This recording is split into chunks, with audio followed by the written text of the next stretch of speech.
I'm David Knowles, and this is Ukraine, the latest. Today, we analyse the shock liberation of Kherson, and we ask the question, with winter fast approaching, what happens now?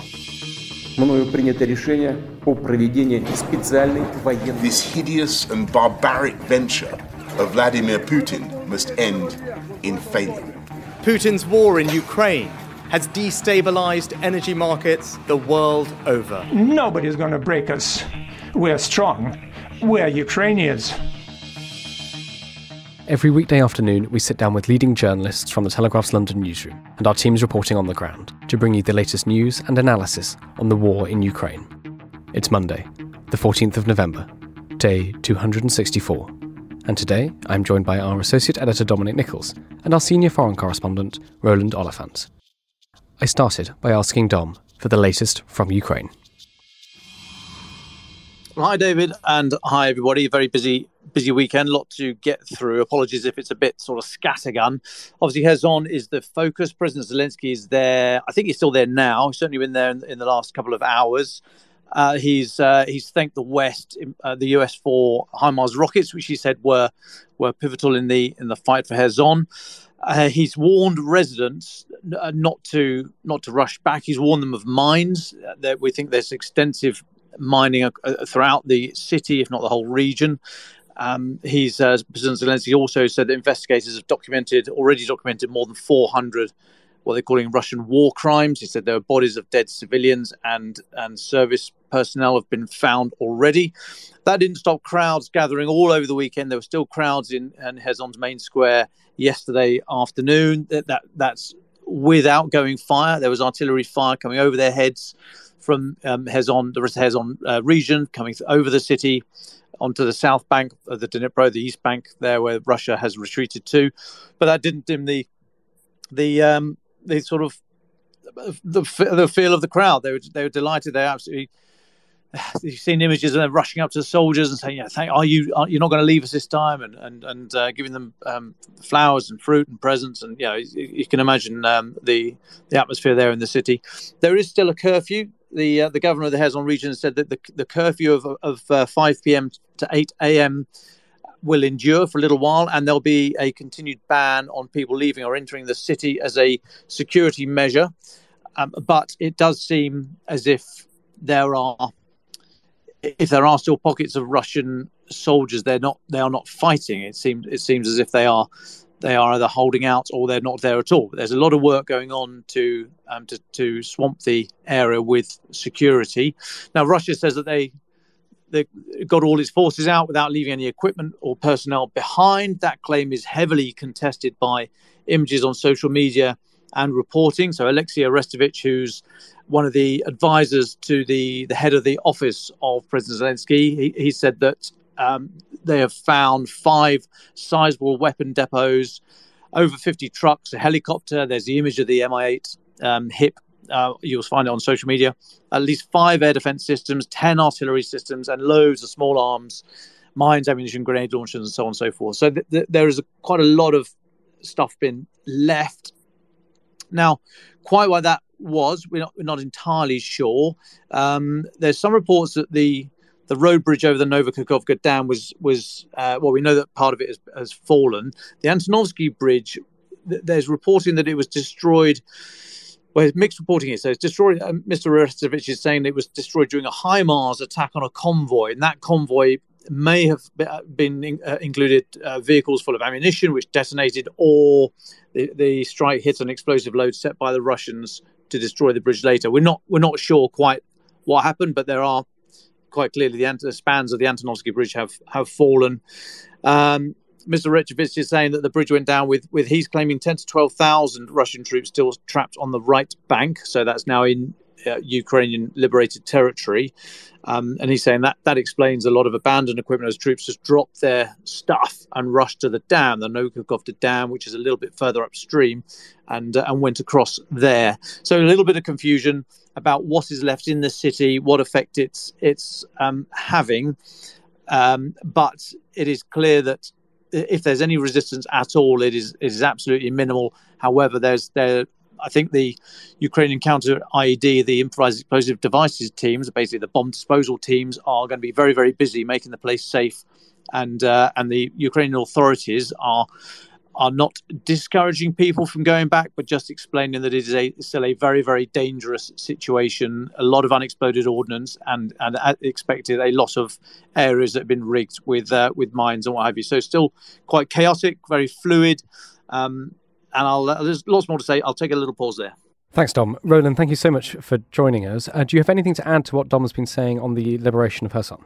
I think that more or less covers it. I think we're still in the early days in Kherson. It all happened so quickly. I mean, when I remember having a conversation with the foreign editor just after the Russians announced they were going to do this. Was it just Wednesday last week? And the expectation was, well, it might take a week, might take two, better be ready for it. And then bang, it's all over. So a lot of mopping up to do. A lot of many unanswered questions. You know, there are all these thousands of Russian troops trapped on the right bank.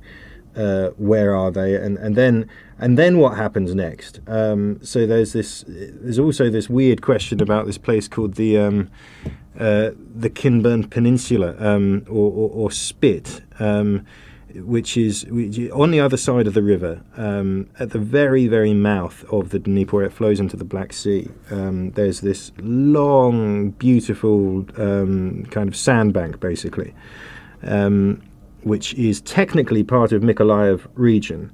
And Vitaly Kim, the governor of Mykolaiv, I think on Telegram last night, said, okay, Mykolaiv is completely liberated now because we talk a lot about Kherson, but parts of Mykolaiv Oblast are also occupied in that Russian bridgehead which collapsed, except for the Kinburn Peninsula. And then he puts out this weird little telegram message consisting of two emojis. One was an alarm clock and the other one of two eyes looking to the right.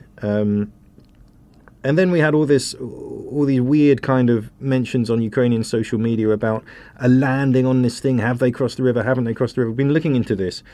I don't think there is any solid basis to believe the Ukrainians have actually crossed the river or put people onto that peninsula. They may have done, they may not have done. I'm deeply skeptical of kind of knowing winks put out on social media because the Ukrainians are just so bloody good at misdirection and information war. But yeah, that's where we are. What happens next? Will the Ukrainians cross the river or not? Still a lot of fog of war out there. Yeah, if I could just jump in here, I think that meme you're talking about there, Roland, with the alarm clock and the eyes refers to HIMARS o'clock, which is a site you can follow, as in what time is it? Asks the Russians. It's HIMARS o'clock, etc., etc., which has been going around every time there's a big strike. Then all the memes for HIMARS o'clock. So I think that was the reference there. It is very interesting, Kinburn Peninsula. I think we should all take a little bit of a pause before we get the risk boards out and start dressing up. I mean, it is, as Roland says, it's very narrow, it's very vulnerable, it's not great ground, it's a very sort of a bit boggy, a bit sandy, a bit marshy, a bit waterlogged, very few routes. I think there's only one route down to the end of the peninsula.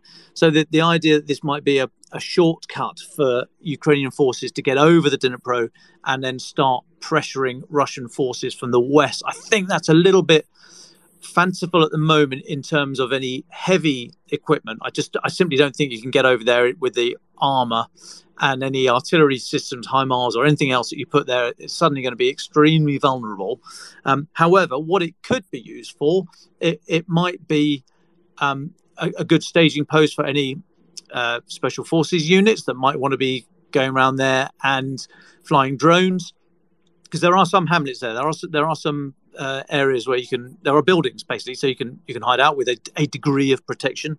It could be used as an area. You might be able to get some sort of air defense, possibly handheld. Anything heavier than that would be tricky to move over there. But what it does represent is a risk for Russia, because they don't know what Ukraine can or may be planning with that area. As Roland says, Ukraine have been very, very good with their OPSEC, with their operational security. They really have clamped down. Journalists have find it, impossible to go to some of these areas without Ukrainian permission, and those that have then get their accreditation annulled. So it's been very difficult to get ground truth out as it's happening. And yet, straight away after Kherson is retaken by Ukraine, we have images on social media of these sort of maritime assaults and all this suggestion, which might be sort of leading the crowd. I don't know. I genuinely don't know. However, if Ukraine are able to do anything there, you just get a very, very small band of determined men and women with some kind of drones, anything, then it just means that Russia have to keep an eye on it. They have to keep forces committed to it, either surveillance forces, and if you're surveilling anything, and then you should back it up with a punch as well. So there may well be troops, heavy metal there, held at readiness to do something or to resist a threat from the peninsula, or they might try and keep some of their long-range indirect fire, artillery, missiles, etc., in the area in order to have a go at any Ukrainian forces that land on the peninsula. Now, that in itself not only ties up Russian forces, but is a glorious target. Then, if you can spot them, if you have got some SF units with drones flying there, or even if you've got some assets from across the river. But if there are units of Russian artillery having to be held close to the area in order to respond to any threat from there, then they present a very nice target. And an example of that is what happened to the Chaplinka Air Base. So about 50 k's southeast of Kherson, so across the river into the rest of Kherson Oblast. But Chaplinka Air Base, it was once Kherson city was taken and the Ukrainian forces able to push right up to the river, that airbase, which we think, or images suggested, was being used as a sort of heliborne or helicopter force base, that came into range, HIMARS and other systems. And there were reports on Saturday night of about 30 explosions, thought to only be ammunition that was left behind because Russia moved the helicopters out of there. So it goes right back to the heart of the military. So what is a military there to do? To my mind, it's two things. A military is there to kill people and blow stuff up, and secondly, to threaten to kill people and blow stuff up. So sometimes you don't even have to use your force. Sometimes it's wiser not to use force. I'm sure Sun Tzu would agree here. Don't use your force if you don't have to. If you just threaten these areas, if you put yourself in a position where the enemy can't help but to assess and interpret your moves as a threat to them, then sometimes they have to react. And moving those helicopters out of Chaplinka Air Base was a direct result of Ukraine moving into Kherson. I'm absolutely sure of it. That was before these explosions on Saturday night. Now, also, Mirny, 10 kilometers further south of Chaplinka. That is the only railroad that connects what's on the left bank of the Dnipro to Crimea. It is a supply point. We know this. We've seen these images from Maxar and other satellite companies. This has been assessed for a long time ago. So that is now in range. So what Russia's got to do something about this. Now, these areas are under the umbrella of possible attack by Ukraine. So what I'm suggesting is that Ukraine have been very, very good at doing what people are not expecting over the last few months. So they've gone in hard here, and I just wonder if they're now going to flick it and either attack somewhere else. We can talk about the Donbass in a moment. That's been very, very busy again over the weekend. They're either going to attack somewhere else or do something completely different, and instead of going noisy, go quiet. Just have a few small teams flying things around to make Russia think that they are a much bigger threat than they might possibly represent, and force Russia to move back. Because it's great if these guys push out of the way, this idea of moving out of Kherson and redeploying forces, it made tactical sense. It was a massive political humiliation. But the more Russia can be convinced to move themselves off the battlefield without actually having to put men and women in harm's way, then terrific. That works for me. I'm sure it'll work for Ukraine as well. So before we move on to talk about the Donbass, because you're right, we should definitely devote some time to it, I want to talk about Kherson and the battle for Kherson and its liberation a little bit more, because these events were taking place as we were live on Friday. So we saw the images of, the first images of the crowds cheering the soldiers, Ukrainian soldiers, as they reached the centre of Kherson, literally as we were on air. So we were unable a little bit to analyse what was going on too much, I think, because it was happening live. So I've got two questions for both of you. one looks back and one looks forward. So looking back, Dom, I'd be interested in your perspective on this, because you weren't on Friday, but could you talk to us about the success of the battle for Kherson, which turned out just to be an advance into a city which had been vacated? I mean, the question is, how did the Ukrainians force Russia to abandon Kherson almost without a fight? Well, in the last few days anyway. And then the other question, I mean, looking towards what's coming next, we know that the river is potentially quite a large obstacle. But what is to stop? Well, I guess one question is, do you think how would they be able to cross the river, the Ukrainians? But also, do they need to, if they're able to push through far to the north, above Zaporizhia, would they be able to come around that way?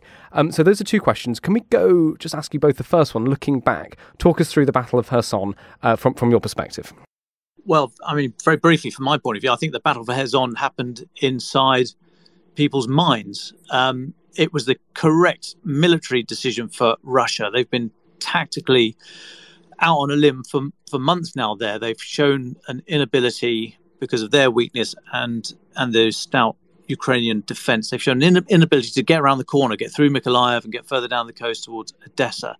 They've not been able to do anything there. So they were largely fixed, and they became almost a self-licking lollipop. They were there defending themselves, and that was pretty much all they could do. Now, you could say that it was to Ukraine's advantage that they just sat there and kept taking fire, because Putin didn't want to let it go. The only regional city to be taken, the first major city to be taken since February the 24th. So he was very reluctant to give it up. The fact that it has been suggests that the military men have won out here, and Putin has seen sense. So you could argue that's not necessarily a good thing for Ukraine. If sensible military advice has been listened to, that might be not great. So the Sergei Shoigu, Russia's chief of defense staff, basically, if he has got the gravitas and is able to convince Putin, I'm suggesting that might not be in Ukraine's long-term interest. However, back to your original question, it was lost in the minds. They knew they couldn't do anything. They knew they were just there and slowly being worn down. So they had to get out of it. Now, we were wondering for days, certainly a couple of weeks, this claim by Russia that they were evacuating civilians from the area for their own good because there was a battle to come. We all went, no, it isn't, mate. It's because of some scheme that you've got. Now, I thought that what Russia was trying to do was to evacuate the south bank, the east bank of the Dnipro, get the civilians to evacuate their houses, so that when they put this may still be the case, by the way, when they try and put a hard defensive line in there, that those soldiers are able to be accommodated in the houses that they've kicked the civilians out of. I can't imagine they would have been too shy in telling them to leave anyway, but it helps to get them to go of their own accord. Now, what it is suggesting, it looks like, is that actually that might partly be true, but it might be more credible to see that this flow of people across from the west bank of the river as well, that Russian soldiers in civilian clothes were able to hide amongst that to get over. And that's why we think that so many of them got across, or conversely, why so few of them are left. And we're not seeing images of Ukrainian forces winkling out these stay-behind cells, etc., etc. Now, of course, the thing about that is that you can't hide a tank. You can't suggest a tank is a Volvo and get it over there as some civilian vehicle. So they may have got their personnel across in great numbers. They won't have got much equipment, and we're seeing the evidence for that. As I said at the start, we've seen on social media these a lot of the equipment that's been left. So what I think they did was they lost the battle weeks ago. It took a while to convince Putin that this was the right thing to do. They will spin it any way they like. We saw that show with Shoigu, apparently, Defense Secretary Sergei Shoigu, being in charge and saying, right, make a sensible military decision here, whilst Putin was touring a hospital, having absolutely nothing to do with the decision to retreat. So he was very able, as he's shown himself to be very adept at, very able to do the blame storming game very well. He gets the military to carry the can. So if he's been convinced of the sound military advice here, we think that's what triggered this final move. What that means for the future, well, again, we can speculate. But if there's now sound military advice being listened to in the Kremlin, that doesn't massively augur well. But that's just a slight caveat. We need to sort of develop that thinking, I'd suggest. Thanks, Tom. Roland, what are you thinking? Kind of similar thoughts. So as it happened, that night, it all happened very, very quickly, and then there was this huge kind of virtual storm on Telegram the night of the evacuation, where you couldn't really tell what was going on. But there was definitely some panic amongst Russian soldiers on the ground. There were definite reports of kind of a scramble to get out and so on and so forth. And for a few moments it looked like a bit of a disaster. But actually, I'm interested in Dom's take on this. The British Ministry of Defence put out an intelligence update a couple of days ago saying basically what Dom was saying, look, it looks like they may actually have got a lot of people out amongst the kind of big civilian evacuation in the weeks leading up to this, which was why they were able to declare the operation over so quickly after announcing it. And I'm wondering, actually, I'm kind of interested in Dom's professional military opinion about,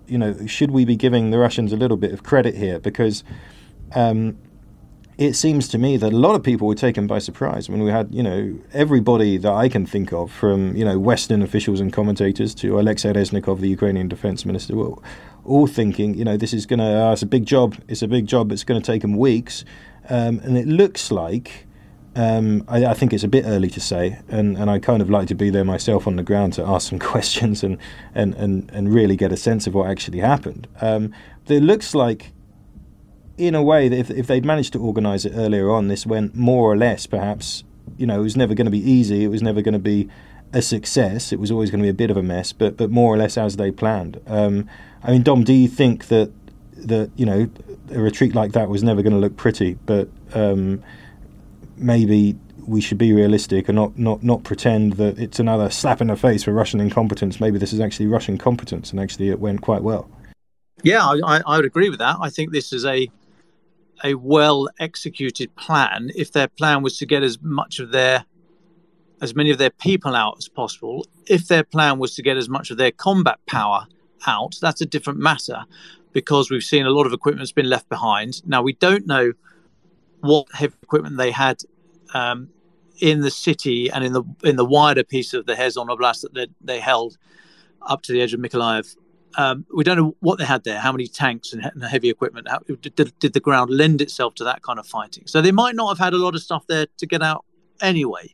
So I would say, yes, this was a well constructed plan, and it might have been very, very good. And I think the point that I was making earlier on about if this is sound military advice being listened to, that I think is of more significance. We've not really seen that before. And interesting, you raised a point about the response inside Russia, and that somewhat muted response, the lack of criticism, is very telling. And I think the idea, it's a bit like Churchill, after the retreat from Dunkirk, everyone was going, fantastic, this deliverance, we finally got to hundreds of thousands of people out, the British Expeditionary Forces saved, yada yada.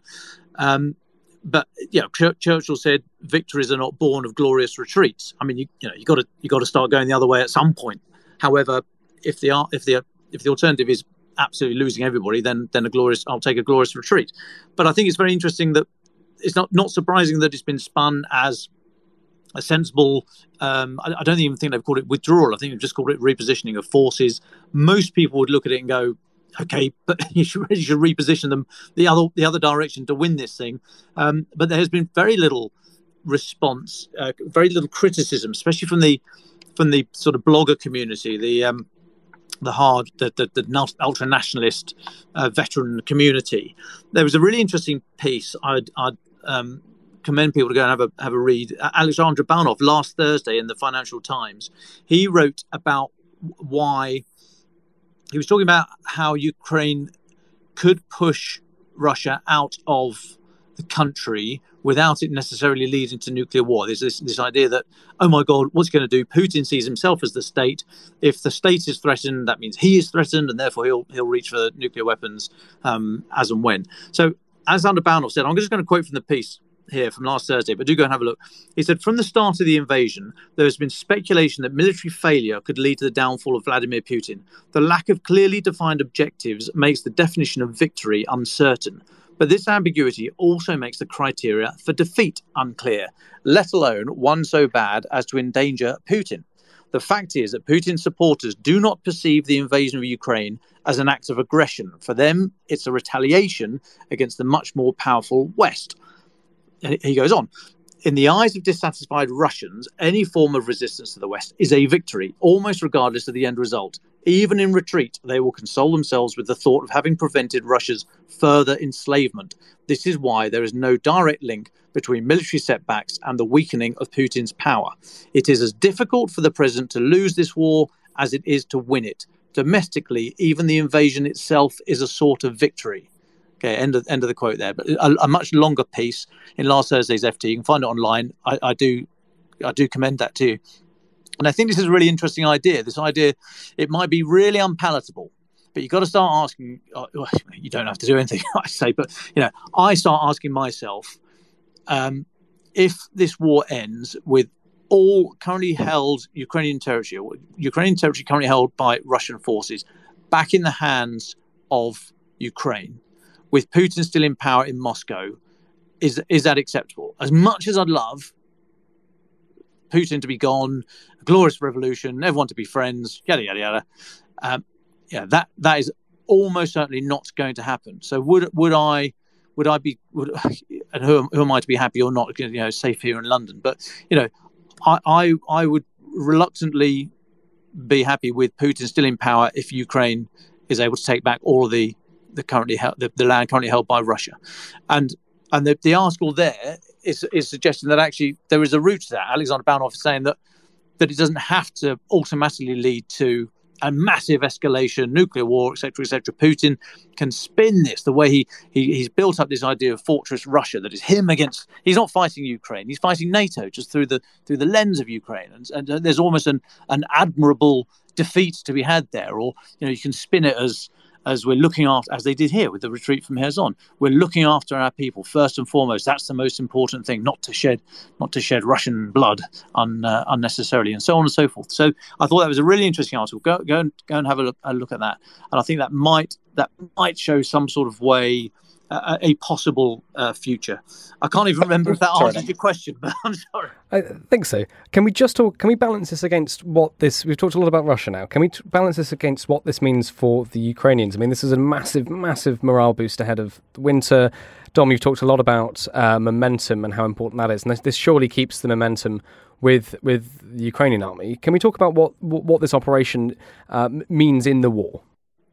I'll look at that, but Roland, please jump in if you wish.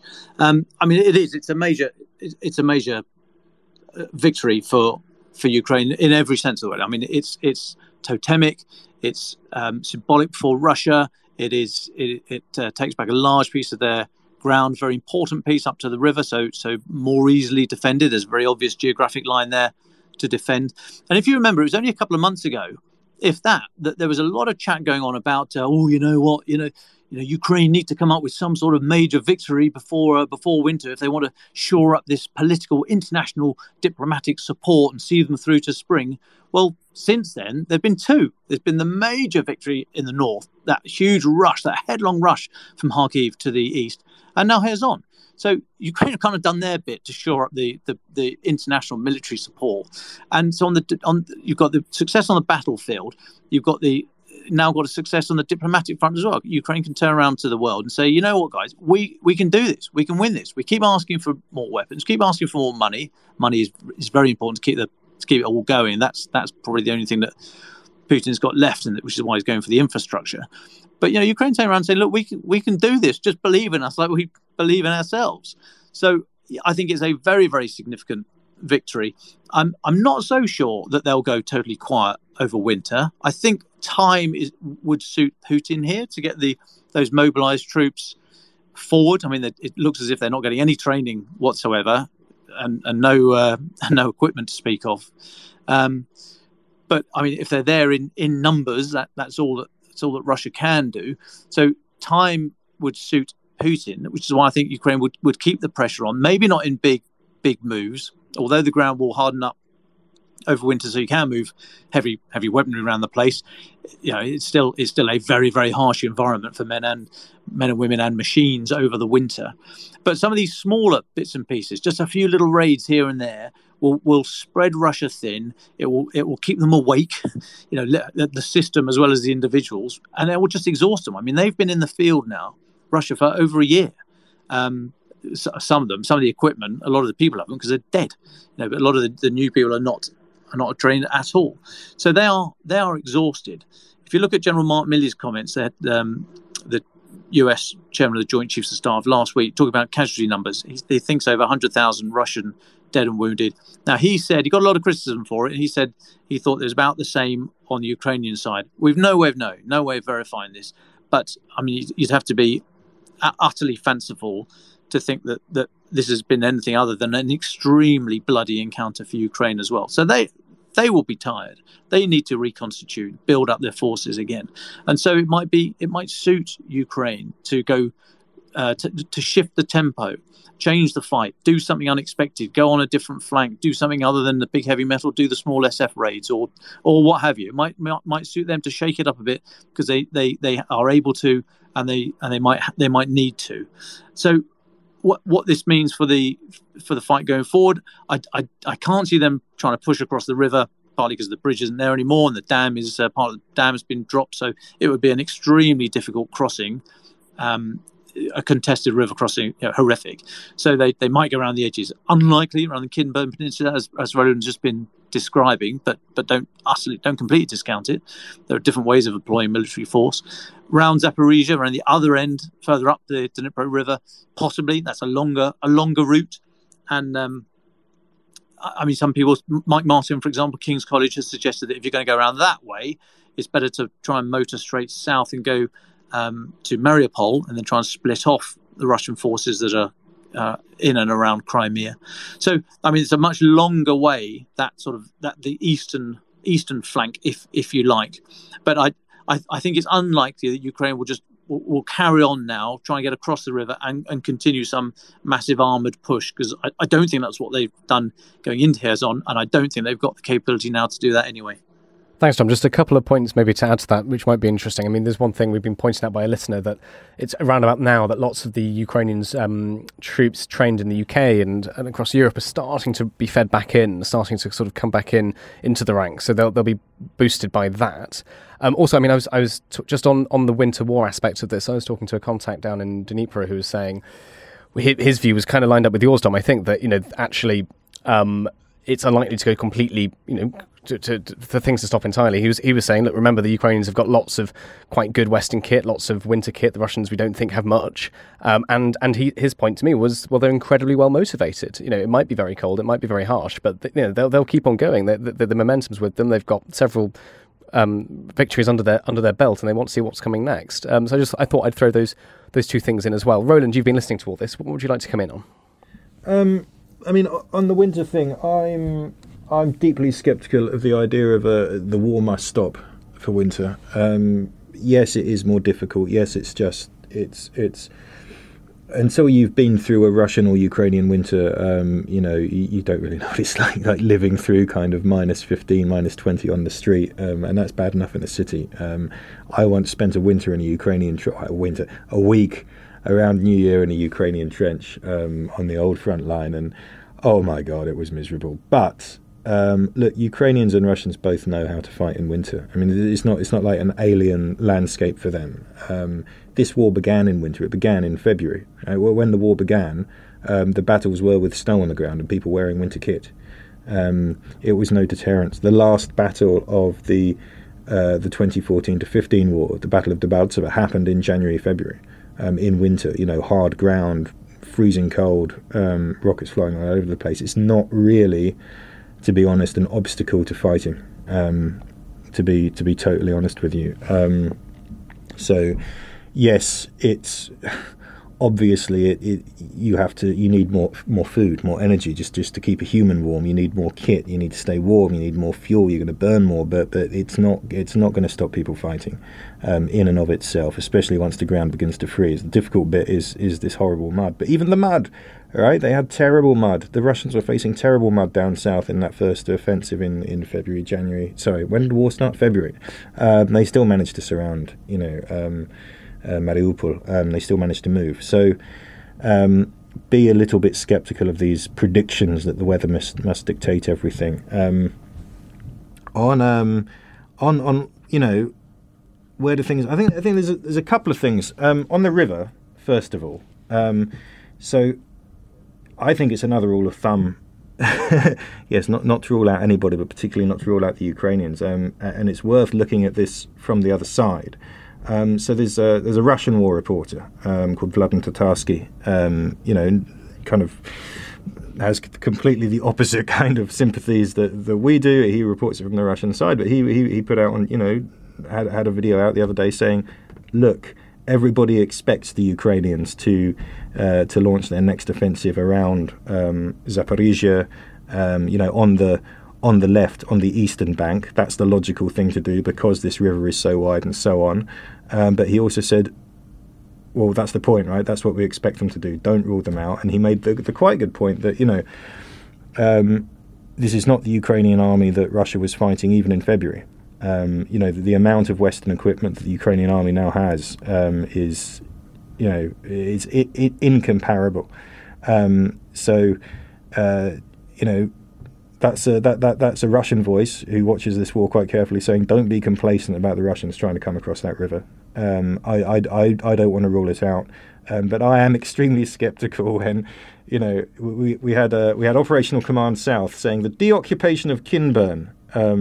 Actions towards a deoccupation of Kinburn is taking place the other day, and then a video of motorboats with soldiers on put out by the Ukrainian Defense Ministry with the caption "Beautiful Dnipro." I mean, to me, that just screams kind of, "Hey, look down here, guys!" while they're really doing something somewhere else.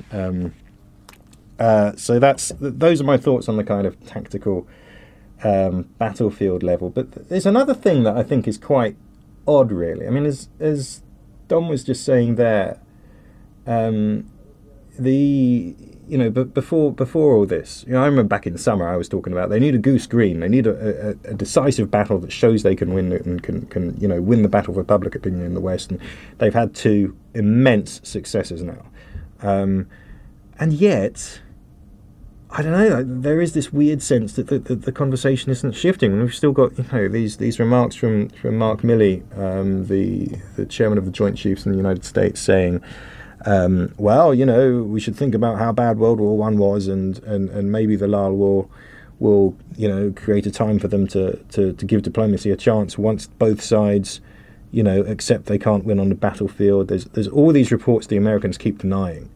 They deny that they're pressuring the Ukrainians, and yet it's persistent. Yet, diplomats with knowledge. It's usually so the Wall Street Journal has two European diplomats who say they're aware that that Jake Sullivan told Zelensky to think about realistic negotiating demands, by which he basically means think about rethinking your idea that you're going to get Crimea back. So quite opaque. I'm wondering what it takes to shift that dial. Maybe there are all these considerations. There are other considerations, of course, that kind of the Americans and other countries have to take into account. But there are all these signs of a shift, an attempt to engage in some kind of diplomacy. And the latest is, of course, Kommersant, generally quite a reliable Russian daily. Used to be much more reliable, but generally a reliable source. Reported this morning that Sergei Narishkin, that's the head of the SVR, the Foreign Intelligence Service, Russia's MI6, has flown to Ankara in Turkey for a meeting with the Americans. And the Kremlin is neither confirming nor denying this. So that says to me, somebody in Moscow leaked this to Kommersant because they want the world to know that this is happening. If it's genuine, then we'd presume that somebody like Bill Burns, the head of the CIA, would be heading the American delegation. and that will, it might, be viewed with a bit of anxiety in Kiev, because there's all this, the mantra is nothing about Ukraine without Ukraine, and yet here are the talks going on. So I think we've got to balance the progress on the battlefield against, this diplomatic push, the men in smoke-filled rooms, trying to find a way out of this. Thanks very much for that, Roland, and thank you, Dom. Let's move away from Kherson, I think. There's still, as Dom, as you said, there's still a lot of activity elsewhere in Ukraine. What's happening in the Donbass? Yeah, there's still a lot of tactical action going around in the Zaporizhia area and Donbass. There's been missile and artillery strikes around the rest of the country in the cities of Sumy and Kharkiv, Zaporizhia. President Zelensky says, quote, battles in Donetsk region are just as intense as they have been in recent days. We also think there are, again, this comes from Alexei Arestovich, the advisor to the head of President Zelensky's office. He's saying that Russia has tried to push through on that line from, if you think, Savatove, so north of Luhansk, Savatove, Kreminna, then down to Mariinka, which is 10 k's west of Donetsk, and Holivka, just to the northeast. So that line there, there's a big push there from Russia, but not going anywhere in particular. Still ongoing fighting around Bakhmut in the area, but so the line's not changing much there at all, but still a lot of very heavy fighting going on. And the only other thing I'll say about, just final point about fighting in winter, you're quite right, David. A lot of the troops that are being trained in the UK by the international forces are about to head out there. However, they are smaller in number, just single-digit thousands. We think so, less than 10,000 at the moment. That was the overall commitment, and it's basic training, still good, and they've got good equipment and good grounding, and they, as you say, are highly motivated. But I would suggest that in the extreme cold weather, what that gives you, that is the difference, as we mentioned, I don't know, last week or whenever it was, the difference between fighting to survive and surviving to fight. I mean, in extreme cold weather, that additional boost of motivation by fighting for your country is, might just be able to get you up and get you functioning efficiently. Trying to knit that in together into some major assault is a very, very difficult thing indeed, and might be beyond them just for now. But I'll just leave it there. Well, thank you very much, Dom and Roland. Are there any other updates from either of you, or something you'd like to mention before we go to your final thoughts? Well, just one for me, if I may. So today, James Cleverly, the British Foreign Secretary, he's signed a deal. This is the first tranche, first £5 million of UK's offer of 10 million into the Ukraine Energy Support Fund. So this was a fund that was announced at the Ukraine Recovery Conference back in July. Britain said it was going to supply 10 million quid to keeping the sort of low-level energy sector. So this is generators, this is keeping reconnecting households and key facilities to the supply, to the electrical power supply grid. The agreement for this first tranche of 5 million signed today with Ukrainian Energy Minister Herman Halyshchenko, and it's on the back of another £7 million that Britain's provided for over 850 sort of smaller generators, and another 5 million for safety and security equipment for the civil nuclear sector. So, little blobs of money, not masses in the grand scheme of things, but good and timely, and that was done today. Thanks, Dom. Roland, would you like to go first with your final thought? My final thought. I'm still reeling from the speed with which things have been resolved in Kherson, and I think probably the world is, and I include the Russians and the Ukrainians in that. So as we gather our wits and try to work out, what is next on the menu, I think we should have our eyes on both this strange meeting in Ankara, if it is happening, but also on, the G20, which opens tomorrow in Bali. Putin obviously isn't going, Lavrov has gone. Joe Biden will be sitting down with Xi Jinping. I think that's today. And everybody has a stake in this war. This is the other thing we have to remember. Right? It's not just the West and Russia or Ukraine and Russia. Like everybody, the global West, the Chinese, the global South, who are fed up with massive food inflation. Everybody's fed up with energy inflation. Everybody has some kind of interest in this. It isn't necessarily the same interest as Britain or the global West or Ukraine has in it, but those interests of other powers cannot be dismissed. So what is discussed and what comes out, or what is discussed behind closed doors, especially in the G20, I think may have great implications down the line for. Well, not how the war goes so much as maybe how it might end. So keep an eye on the diplomacy. Thank you very much, Roland. Dom Nichols. Yeah, I accept completely Roland's view earlier on that this social media that Ukraine are now putting out about a lot of stuff on the Dnipro River, it might just be to look over here, look over there. I mean, they have been very good at showing with one hand and a kidney punch with the other. I think I've learned from Muhammad Ali. But I just to put you back to the last tranche of military equipment gifted by the US, included 40 riverine craft, which would be perfect for this kind of assault. For as much as Roland and I have spent time today saying, yeah, Kimberley Peninsula, but actually we don't really think that's going to happen. I mean, it wouldn't be the first time today that I've been badly wrong. So there we go.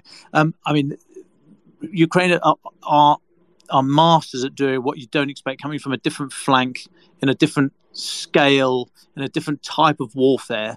And I've just had my eye on those riverine craft since last 2 weeks ago, and thinking, that's going to be interesting. So, for as much as we've said that it might be a double bluff, showing all these images of waterborne assaults across to the Kimberley, it might be a double bluff, and it might actually be going for it. So just keep your eyes open, and we'll try and offer sensible analysis where we can of what we see. But it is so fast moving at the moment on the military and the diplomatic front. I think the G20 is going to be illuminating. Let's really see where we are this time next week. Dom, very quickly, can you remind us, riverine craft, what are they? Boats, basically, but not big ocean-going craft. They are designed to work within sight of the shore and in rivers. So they are generally much smaller, generally a bit heavier weapons for a craft of that size, and they are designed for kind of raiding and coastal patrolling and sort of coast guarding, policing, but very good to group together. They can come together very quickly because they are very, very fast. So they might be not a threat today, and then suddenly overnight, oh my God, they've all come together and smashed up your submarine base and then disappeared into the night. Ukraine the Latest is an original podcast by The Telegraph. To stay on top of all of our Ukraine news, analysis and dispatches from the ground, subscribe to The Telegraph. You can get your first 30 days completely free at telegraph.co.uk/audio. You can also listen to this conversation live at 1 p.m. each weekday on Twitter Spaces. Follow The Telegraph on Twitter so you don't miss it. If you enjoyed this podcast, please consider following Ukraine the Latest on your preferred podcast app. And if you have a moment, do leave a review, as it helps others find the show. To our listeners on YouTube, for reasons beyond our control, there's sometimes a delay between broadcast and upload, so if you do want to hear an episode as soon as possible, it's available on your podcast apps. Please search for Ukraine the Latest on Spotify, Apple Podcasts, or your preferred app, and check out the Ukraine page on the Telegraph website. As ever, you can get in touch directly to ask questions or give comments by emailing podcasts@telegraph.co.uk. We do read every message. We are especially interested to hear where you are listening from around the world. Ukraine the Latest is produced by Louisa Wells and Giles Gear, and today on Twitter, Claire Hubble.